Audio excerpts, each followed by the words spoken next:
नाही. आता ते मी म्हातारा म्हाताराच ना तोंडे ऐकी राही नव्हते बोलत गाजी राही ना ते गाणं गणच म्हातारा प्रवास मा म्हणता म्हणता सापडतस माले.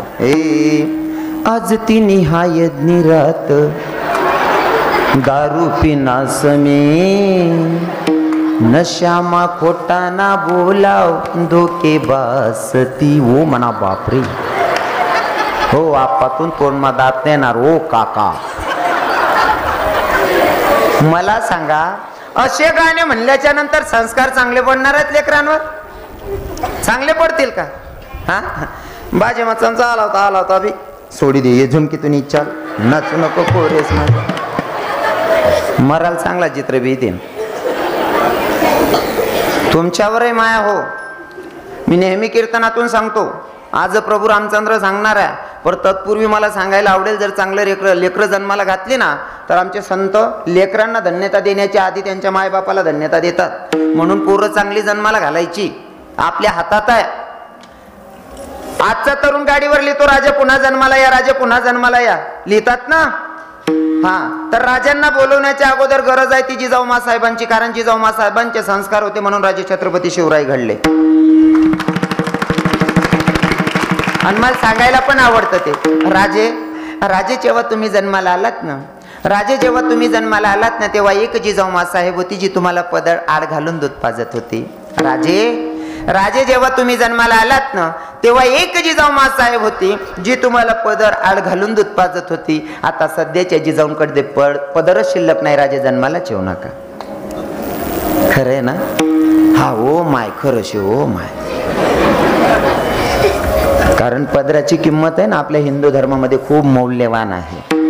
खूप महत्व आहे पदराला. पदर टाकील हो बहिणी सोन लगीन होईन ना डोकावर पदर टाकील हो.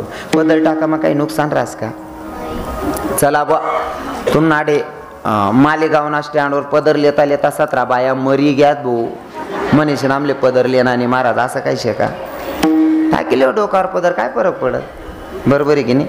कारण तुमचा डोक्यावरचा पदर आहे ना काय इज्जत वाढवतो सांगू का? डोक्यावर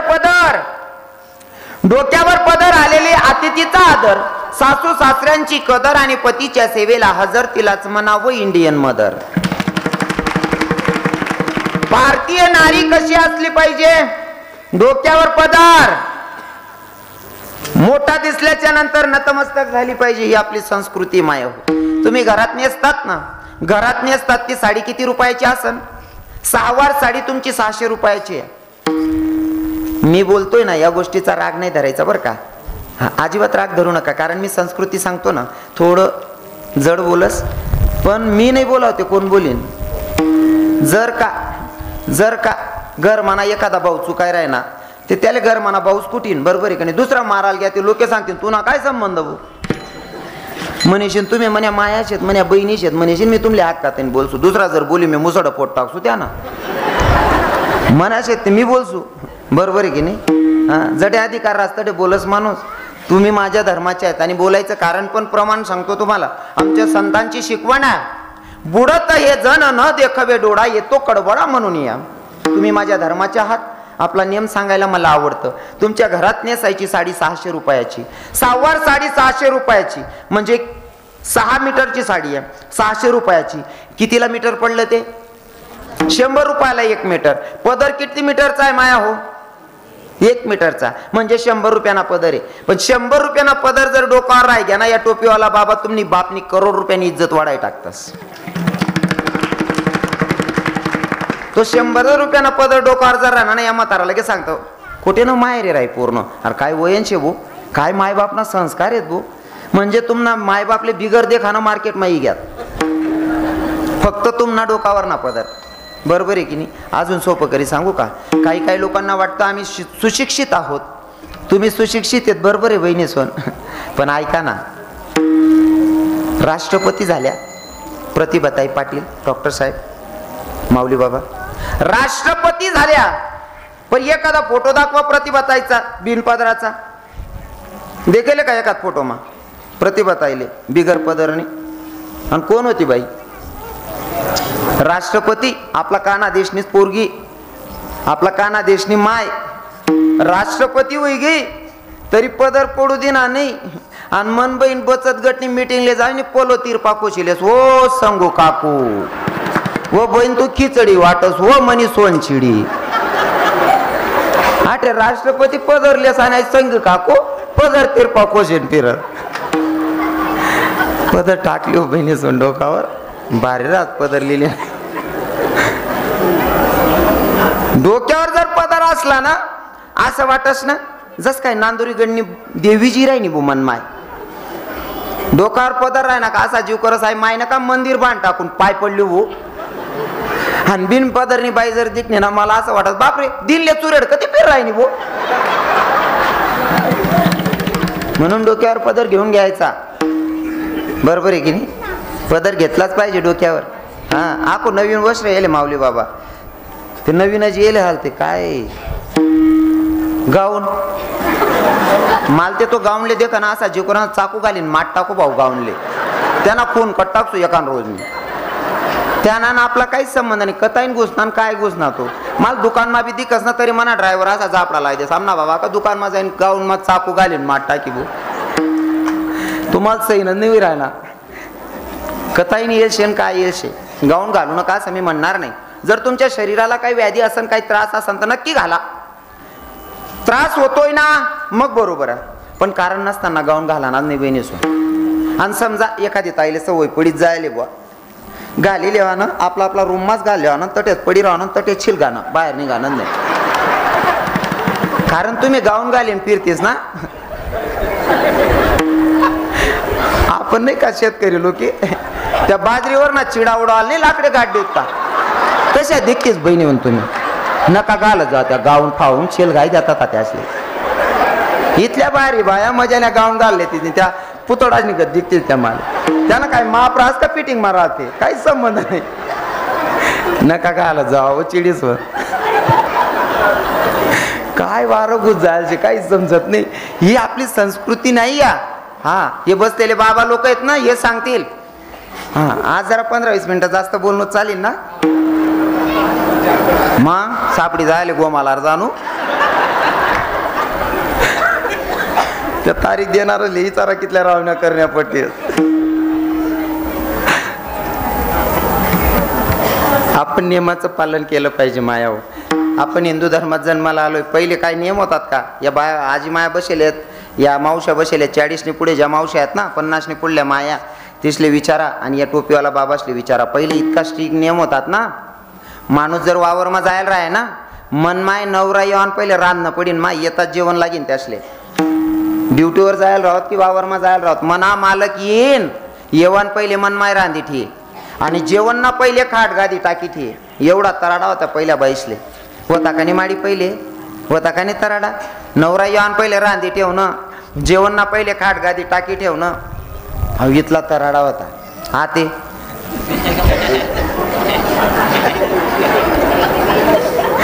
आता इथलं उलट होई जायचे. आई बहीण आरतालिका ना उपास धरलेच गलीमाची आपेत फिरजने आऊ भाऊ पोरले झोका देस हो आप्पा. हा तू काय सत्यानाश करणार लावा रे हार काय सत्यानाश करणार लावा भाऊ रे. कितलं परिवर्तन होई गे बा भयान परिवर्तन होई जायचे. आको सांगू मी नुसतं जुनं सांगस ना माऊली बाबांना त्यासले माहिती आहे 2 तास नुसतं जुनं सांगा सुद्धा काढले जाज मी गणच फरक पड जायचे. काय काय सांगू आता देवना दरबार माहित आपण नियमाचं पालन करत जा मायाव.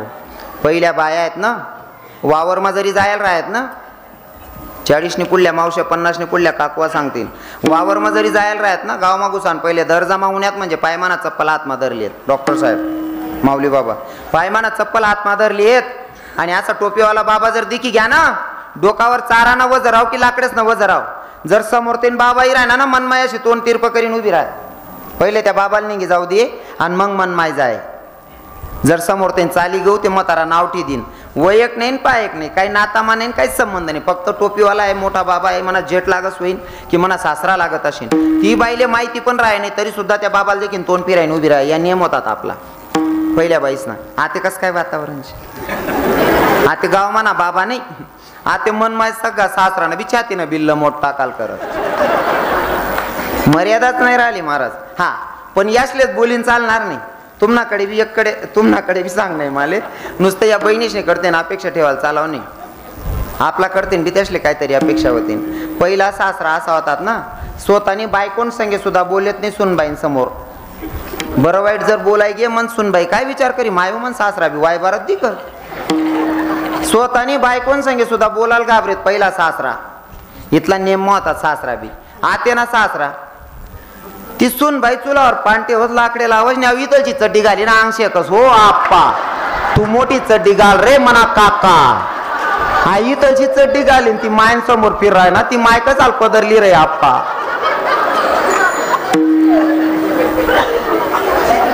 एक हाते टाळी वाजत नाही ना, बरोबर आहे की नाही.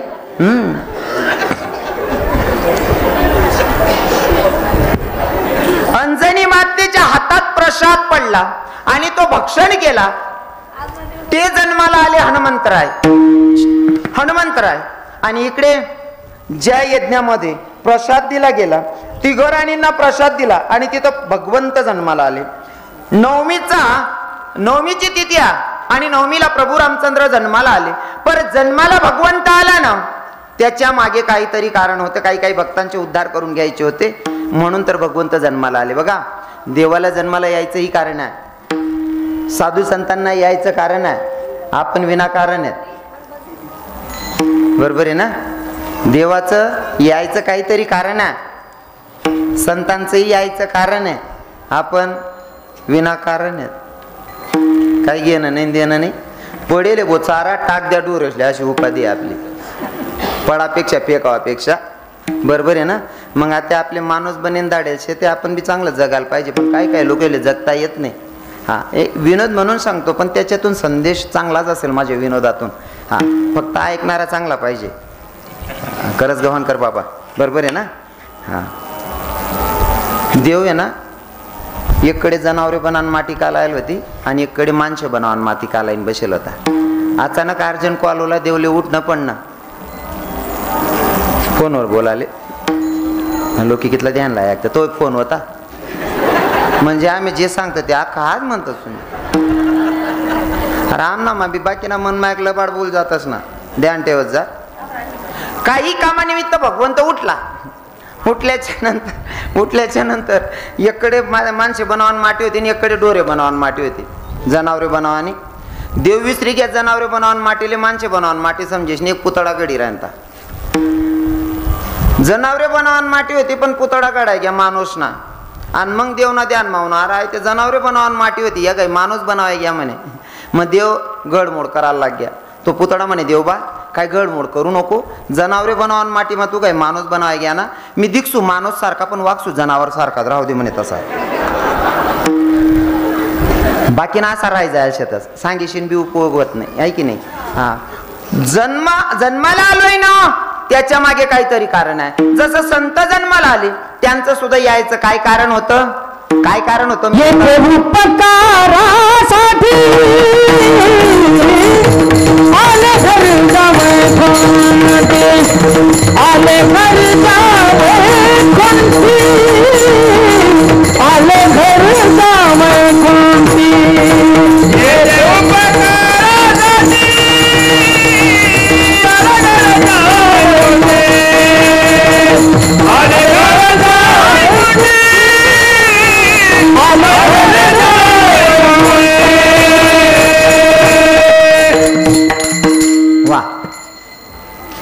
गोड प्रमाण घेतलं बाबांनी, पण अजून तुम्हाला पटवण्यासाठी सांगेल.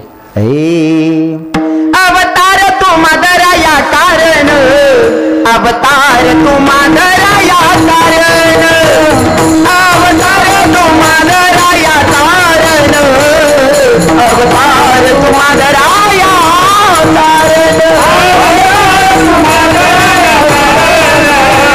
अवतार तू मादरा या कारण.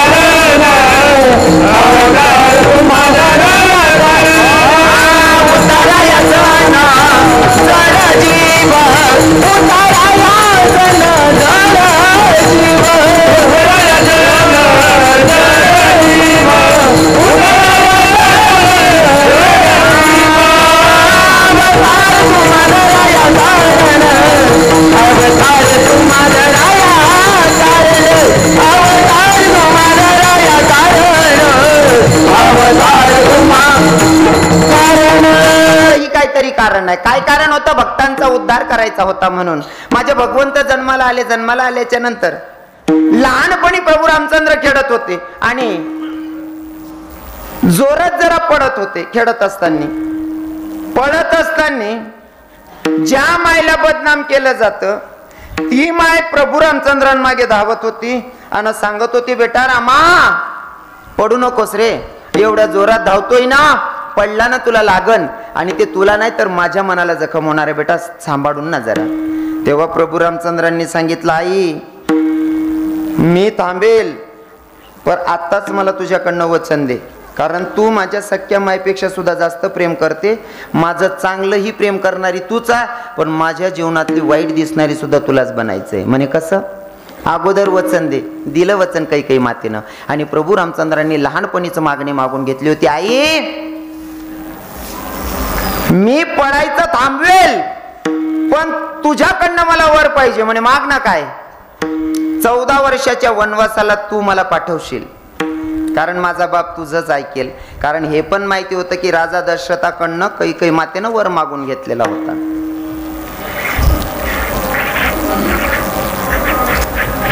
लहानपणाची मागणी मागितलेली आणि माझ्या प्रभूला थोडे मोठे झाले. मोठे झाल्याच्या नंतर आमचे गुरुजी विश्वामित्रा गुरुजींनी बघितलं आणि राजा दशरथाकडे आले आणि राजा दशरथाला सांगितलं, राजा दशरथा राक्षसांचा वध करायचा आहे आणि तो वध फक्त तुमचा मुलगा करू शकतो, म्हणून मला तुमचा पोरगा पाहिजे. राजा दशरथ जरा घाबरत होते. पण रघुकुल रीत सदा चली आई, प्राण जाय पर बचन न जाय. हा, हे जर सांगायला लागलो ना, राजा दशरथ किती प्रामाणिक होते, त्यांच्या कुळामध्ये किती प्रामाणिक होते, हे जर सांगायला गेलो तर आपला अभंग बाजूला राहील. एवढे प्रामाणिक होते. किती माहितीये का? एका ठिकाणी राजा दशरथाकडनं काहीतरी इंद्र दरबारात चूक झाली आणि तिथून इंद्रदेवानं फेकल्याच्या नंतर राजा दशरथाला वाटलं की आता मी मेलो असं पक्क मनात होतं. पण खाली जमिनीवर पडल्याच्या नंतर एका पक्ष्यानं तोंडावर पाणी शिंपडलं, तोंडात पाणी टाकलं. राजा दशरथ उठून बसले. एवढ्या वरून फेकल्याच्या नंतर मी मेला पाहिजे होता, मी जिवंत कसा? तेव्हा त्या पक्षीनं सांगितलं, म्हणले राजे मी तुमच्या तोंडात पाणी टाकले, मी तुम्हाला जीवदान दिलेले. अरे तू मला जीवदान दिलंय ना? म्हणे हो. मग काय मागायचं असेल तर? तेव्हा त्या पक्षानं मागणी मागितली होती, तुम्हाला पहिला होणारा पुत्र मला द्यावा लागेल. म्हणे तथास्तु, पहिला होणारा पुत्र मला द्यावा लागेल. म्हणले हरकत नाही. दिला शब्द. जेव्हा प्रभू रामचंद्र जन्माला आले ना, तेव्हा तोच पक्षी आला आणि राजा दशरथाला आठवण करून दिली. आहे का लक्षात? तुम्ही बोलले होते ना की माझा पहिला पोरगा देईल, म्हणले द्या मला. पहिला पोरगा राजा दशरथानं उदार अंतकरणाने त्या पक्षाच्या हातात दिला. तो पक्षी घेऊन जात असताना नारद महर्षींनी थांबवलं. काय करायलास म्हणले? काय नाही, राजा दशरथाला वाचवलं होतं, त्यांनी शब्द दिला होता की माझ्या पोटी येणारा पहिला पोरगा मी तुला देईल, तो माझा मी घेऊन चालला. तेव्हा नारद महर्षींनी सांगितलं, पोरग घेऊन जाण्याबद्दल मला काही घेणं देणं नाही, या पण तू पक्षी या बालकाचा सांभाळ कसा करशील? आणि पोरग लागतं तरी कशासाठी? पोरग कशासाठी लागतं माऊली बाबा? खूप झालं तर शेवटचं पाणी देण्यासाठी. बरोबर आहे ना? आपला भाषामा उशी मांदी देवासाठी पोरग लागस, शेवटलं पाणी देवासाठीच पोरग लागस ना. नारद महर्षींनी सांगितलं, काळजी करू नको, तुझा पोरगा तुझ्या उशी मांदी द्यायला वेळेवर हजर राहील म्हणला. नारद महर्षींनी सांगितल्याच्या नंतर ते पक्षी निघाल्याच्या नंतर माझा जगाचा मालक 14 वर्षाच्या वनवासाला गेलेत आणि 14 वर्षाच्या वनवासाला गेल्याच्या नंतर सीतामैयाला उचलणारा खोटा साधू कोण होता? रावणानं उचललं. बघणारं पहिलं व्यक्ती कोण होतं? जटायू. हा तोच जटायू ज्यानं दशरथ राजाकडनं पहिला पोरगा मागून घेतला होता. जटायूचे ते पक छाटली आणि जटायू धरणीला पडलेला. प्रभू रामचंद्र आले, फिरून बघताय तर जटायूची परिस्थिती कशी. त्यानं उर्वरित कथा सगळी सांगितली. सीतामैयाला घेऊन जात होता दुश्मन आणि मी सीतामैयाला वाचवत होतो ना, तर त्या दुश्मनासोबत युद्ध करत असताना त्यानं माझी ही परिस्थिती केलेली आहे. प्रभू रामचंद्रांनी सांगितलं जटायूला, मागा काय मागायचं असेल, माझ्या पत्नीसाठी जर तुम्ही देहाचा त्याग करत असाल, काय मागायचं असेल मागा. जटायूनं सांगितलं, प्रभू मला काही नकोय, याच्यापेक्षा मोठा आनंद कोणता असू शकतो का? मी जीवनाचा शेवटच्या घटिकेत आहे, शेवटचा श्वास घेतोय आणि त्या प्रसंगाला जगाचा मालक माझ्या डोळ्याच्या समोर, याच्यापेक्षा मोठा आनंद कोणता पाहिजे? माझ्या जगाच्या मालकानं मांदी दिली आणि पाणी सुद्धा दिलं. रघुकुल रीत सदा चली आई, प्राण जाई पर बचन ना जाई. तसं विश्वामित्रांनी सांगितलं, राक्षसाचा वध करायचाय ना, मला तुमच्या रामाची गरज आहे. तिथं सुद्धा राम लखन दोघं सोबत होते. घेऊन गेल्याच्या नंतर रस्त्याने चालत असताना राक्षसांचा वध झाला, पण जनकपुरीमध्ये जात असताना चालत असताना जगाच्या मालकाच्या पायाचं थोडं धूर उरली, एका दगडावर पडली. पायाची धूर दगडावर पडली, पाय लागलेला नाही. कारण भगवंत सांगतो, आमचे संत सांगतात, तुका म्हणे पतिव्रता, आणि तिची देव तिचा शब्द टाळत नाही, एवढा मोठा अधिकार पतिव्रतेचा असतो. म्हणून पतिव्रतेला देव पाय लावणार नाही. चालत असताना पायाची धूर त्या दगडावर पडली आणि त्या दगडाची, ते शिळाची बाई झाली. ती बाई कोण? अहिल्या माता, गौतम ऋषींची पत्नी. स्वतीचा नवरा तिच्याकडनं ओळखू आला नाही, म्हणून गौतम ऋषींनी शाप दिला होता, जा, तुझ्याकडनं नवरा ओळखू आला नाही ना, तुला माझा शाप आहे, तू शिळा होऊन पडशील, दगड होऊन पडशील. अहिल्या माताने दोघं हात जोडले, पतिदेवांचे दर्शन घेतलं, पाया पडली, सांगायला लागली, स्वामी धनी, माझी चूक माझ्या लक्षात आली, तुमचा शाप पण भोगायला तयार आहे, पण काहीतरी उपशाप द्या ना, मी कुठवर शिळा होऊन पडायचं.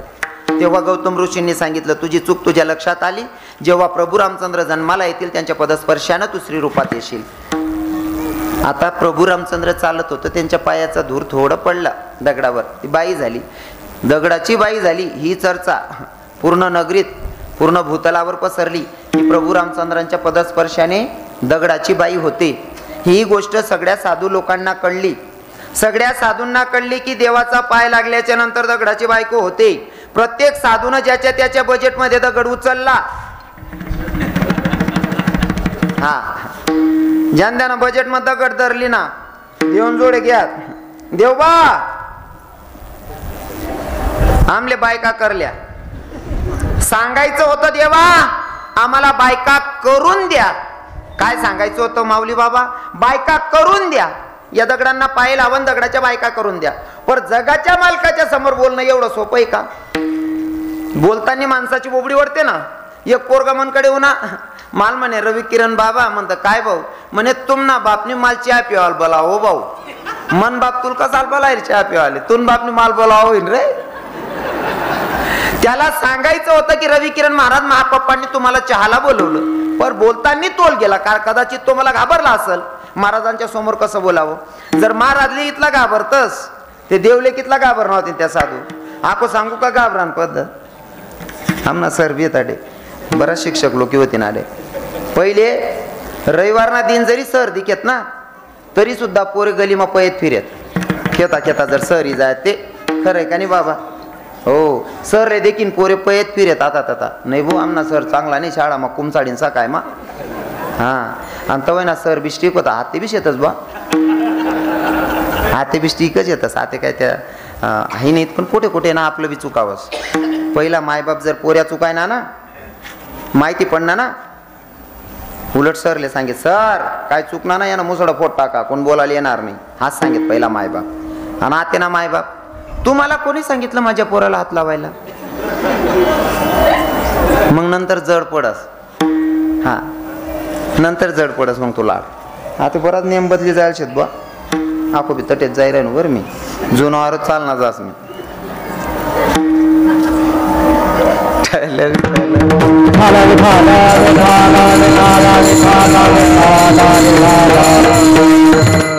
जगाच्या मालकाच्या समोर साधू बाबा आहेत ना सर्वे. आता बोलण्यात तोल गेला. सांगायचं होतं दगडाला पाय लावा आणि आम्हाला बायका करून द्या, पण उलट बोलणं झालं की साधू बाबांनी बोलताना उलट बोलले की देवा आम्हाला बायका करून घ्या. प्रभू रामचंद्र म्हणले अजून सुद्धा व्यवस्थित बोला. म्हणलं काय नाही देवा, आम्हाला बायकाच करून घ्या. प्रभू रामचंद्रांनी सांगितलं हरकत नाही, पण ऐका ना, हा जो जन्म आहे ना माझा, एक पत्नी, एक वचनी आणि एक बाणी. खोटं बोलणार नाही, पत्नीशी एक निष्ठ राहील. एक पत्नी, एक वचनी आणि एक बाणी. वचन दिल्याच्या नंतर तुम्हाला तर दोनदा सांगितलं ना, रघुकुल रीत सदा चली आहे. हा, दिलेल्या शब्दाला जागणं हा माझा जन्म तेवढ्यासाठी आहे. पण या जन्मामध्ये मी एक पत्नी, एक वचनी, एक बाणी या नियमाचा पालन करतोय. जर तुमची इच्छा पूर्ण करायची असेल तर पुढचा जन्म मी कन्हैया बनेल, तुम्हा सगळ्यांना माझ्या गोपिका बनवून, माझ्या बायका बनवून खेळवेल. ह्या ज्या गोपिका आहेत हे मागच्या जन्माचे साधू आहेत. तोच राम कृष्ण रूपात, मग कृष्ण रूपात त्या साध्वींना खेळ खेळला ना, गोपिकांसोबत रासक्रीडा केली ना, हा तोच भगवंत, तोच गोविंद जो गोपिकांना बासुरीनं वेडा करत होता, वेड्या करत होता, हा तोच. प्रत्येक ठिकाणी त्याचं काही कारण आहे. राम वही कन्हैया है. आता राम कृष्ण दोघं मिळून हे पंढरपुराचा मालक बसलाय ना, हा आलाय. आता कृष्ण भगवंत पापाचं ओझं हलकं करण्यासाठी आलाच होता, पण साधूंना सुद्धा दिलेला शब्द खरं करण्यासाठी आलेला. आता तिकडे रामाचं सुद्धा तेच कारण आहे, पण इकडे पंढरीश पांडुरंग परमात्मा का दोघं मिळून तिसरा अवतार आहे. काय बघायला आला होता? काय बघायला आला होता? भक्त माझे किती गुणगान गातील ते बघायला आला होता का? अजिबात नाही. एखादा भक्त जर मायबापांची सेवा करतोय, तो सेवा करत असताना किती प्रामाणिकपणे करतोय, विश्वास बसत नव्हता. स्वतः बघायला माझा जगाचा मालक आला आणि बघितल्याच्या नंतर आईबापांची सेवा करत होता त्यांचा भक्त. काय नाव त्याचं? वा वा, पुंडलिक आईबापांची सेवा करत होता. आईबापांची सेवा करत होता पुंडलिक. भगवंत दाराचा आवाज दिला, पुंडलिका ऐक ना बाळा, मी तुला भेटायला आलोय. पुंडलिकानं सांगितलं, जोपर्यंत माझे मायबाप झोपत नाही तोपर्यंत त्यांच्या सेवेत खंडन होणार नाही. जर तुम्हाला मला भेटायचं असेल तर आहात त्या जागेवरच उभे राहा. या बाबा, विनोद बाबा, भूदेवा या पुढे. क्या बात है, वा वा. आमना ब्राह्मण देव कुठे बिहादरी लाई देत. वा, सांभाळा सांभाळा. वा वा, बोलू नका. या बाबा बसा. पुंडलिकाला सांगितलं, पुंडलिका अरे मी ब्रह्मांडाचा धनी तुला भेटण्यासाठी आलोय. ब्रह्मांडाचा धनी मी तुला भेटण्यासाठी आलोय. मग ये ना बाहेर. वा वा, विठ्ठल विठ्ठल.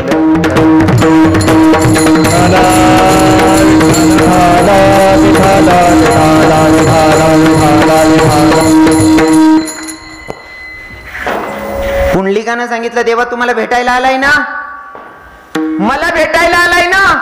ज्या सेवेला बघून तुम्हाला भेटायला आलाय ती सेवेमध्ये अजिबात खंडन होणार नाही. मला माहितीये तुम्हाला कशासाठी भेटायला आला, की मायबापांची एवढी सेवा करतोय म्हणून तुम्हाला भेटायला आलाय. पण ऐक ना, मी माझ्या मायबाप झोपत नाही तोवर बाहेर उठून येणार नाही. जर तुला मला भेटायचं असेल तर बसल्या जागेवरनं वीट फेकली. सांगितलं, देवा माझे मायबाप झोपतात तोपर्यंत या विटेवर उभा आहे. तेव्हापासून 28 युगापासून आजही जगाचा मालक विटेवर उभा आहे. हाच तो राम. विठ्ठल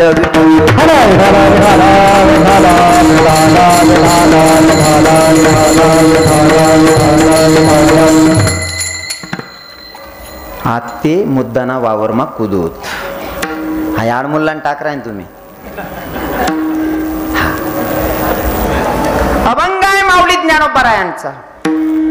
कारण काय ना, दोन नियमाचं पालन करावं लागणार होतं मला. सप्ताहाचा पहिला दिवस आहे सप्ताहाचा, ते पण लक्षात ठेवावं लागणार होतं. आणि आज राम जन्म आहे म्हणून थोडंफार रामायण पण सांगावं लागणार होतं. म्हणून सगळ्या गोष्टींचं तारतम्य राखून मी चिंतन मांडण्याचा प्रयत्न करतोय. कसं आहे ना, तुम्ही मनावर प्रेम करणार आहे, तुमले ते काही नाही, मी काकर म्हणा तरी तुम्ही मला बाकर दिशाल. पण ज्या किडा पाडणार आहेत त्या, बरोबर आहे की नाही. हा भंग कोणता अंकत आजवार आला आता मारे वाय बार बानर सुरू ना, असं नको आले बा. माऊली ज्ञानोबा या अभंगातून सांगतायत, मी रूप पाहता क्षणी सुखी झालो. दादा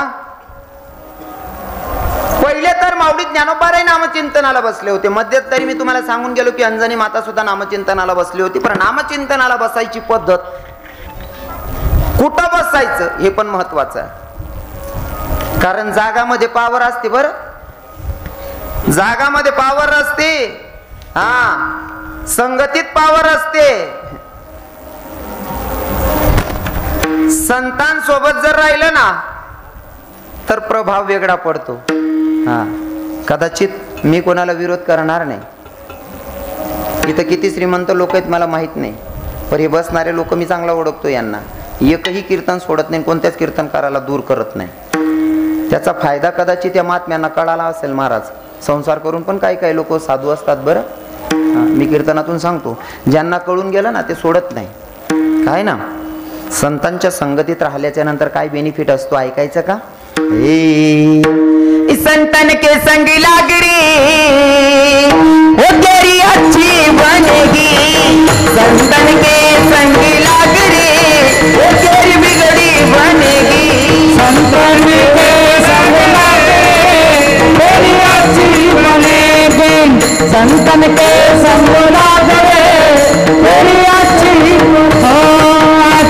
बनेगी. तेरी बिगड़ी बनेगी. अच्छी बनेगी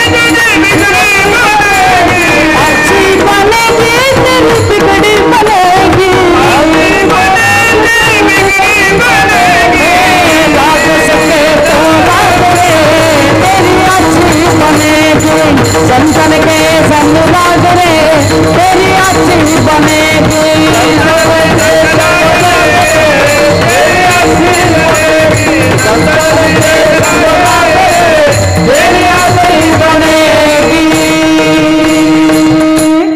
ध्रुव जी की बन गई, प्रहलाद जी की बन गई. ध्रुव जी की बन गई, प्रहलाद जी की बन गई. जाग सके तो अब जाग रे वो तेरी अच्छी बनेगी. संतन के संग लाग रे तेरी बिगड़ी बनेगी. सोबत गुण का संगत गुण आपली भाषा मा बरोबर आहे ना. हा, संगत चांगली असली का तर माणूस बिघडत नाही. मैत्री पण करायची चांगल्या लोकांसोबत आणि नामचिंतन सुद्धा करत असताना जागा चांगली निवडावी तर केलेला अर्थ आहे. नाहीतर काम्य कोणामध्ये स्वतः जगाचा मालक कन्हैया सोबत होता तरी अर्जुनाच्या मनामध्ये वासना निर्माण झाली. जागेचा दोष आहे. विठ्ठल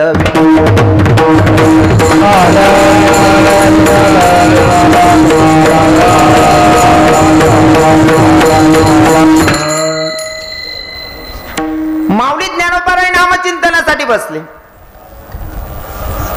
डोळे बंद करून नामचिंतन करत होते. नामचिंतन माळ जप डोळे बंद करूनच करतात, पण डोळे बंद केल्याच्या नंतर बघणं बंद होतं पर दिसणं नाही. डोळे बंद केल्याच्या नंतर बघणं बंद होतं पर दिसणं नाही. समजतंय का माझं बोलणं? तुम्ही डोळे बंद केलेत, पण डोळे बंद केल्याच्या नंतर जर मनात विचार आला, जर का मी आज पंढरपुरामध्ये राहिलो असतो तर तुम्हाला दिसायला लागलं पंढरपूर, दिसायला लागलं. पहिल्या पायरी नामदेवरायांचं दर्शन, चोखोबारायांचं दर्शन, ज्यांनी केलंय दर्शन गेले ना पुढे निघून. बसलेत कुठं तुम्ही? बसलेत कुठं? अजंगमध्ये. पाहताय काय? पंढरपूर. हा, ठीक त्याप्रमाणे माऊली ज्ञानोबाराय डोळे बंद करून भगवंताचं नामचिंतन करत होते. आणि नामचिंतन करत असताना भगवंत डोळ्याच्या समोर आले. देवाला बघितलं. आता देवाला बघितल्याच्या नंतर तो आनंद आहे. जसं की तुम्ही एखादा 5-50 लाखाचा बंगला बांधला.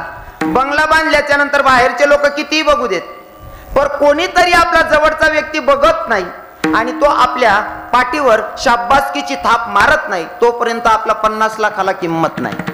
माऊली ज्ञानोबाराय म्हणतात, भगवंताला बघितलं, मी पाहिलं, पर आनंद व्यक्त करावा कोणाकडे? कारण बसलोय ज्या जागेवर तिथं एकांत आहे. ऐकणार सुद्धा कोणी नाही सांगितल्याच्या नंतर, मग सांगावं कोणाला? तर माझे माऊली ज्ञानोबारायांनी स्वतःच्या मनाशी संवाद साधला आणि स्वतःशी संवाद साधला आणि सांगितलं की मी स्वतःच्या बुद्धीशी संवाद साधला आणि स्वतःच्या बुद्धीला साजनी नाव दिलं आणि स्वतःच्या बुद्धीला आवाज दिला, ए साजने, गे साजने, ऐक ना, मी रूप पाहता क्षणी सुखी झालो. महाराज सांगतात अभंगाच्या प्रमाणे, रूप पाहता लोचने, रूप पाहता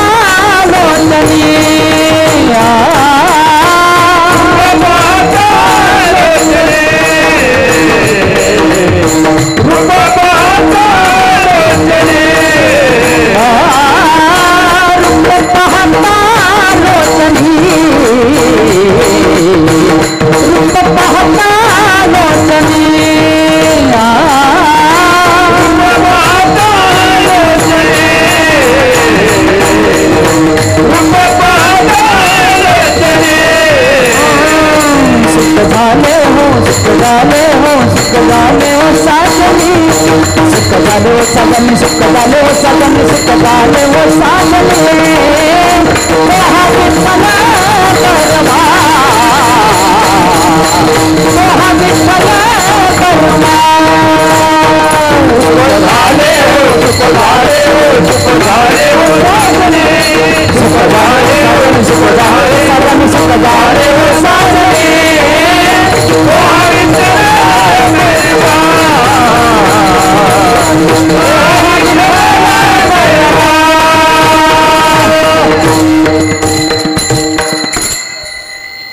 स्वतःच्या बुद्धीशी संवाद साधला आणि स्वतःच्या बुद्धीला आनंद व्यक्त करून सांगतायत, ए साजने, रूप पाहता क्षणी मी सुखी झालो, रूप पाहता क्षणी मी सुखी झालो.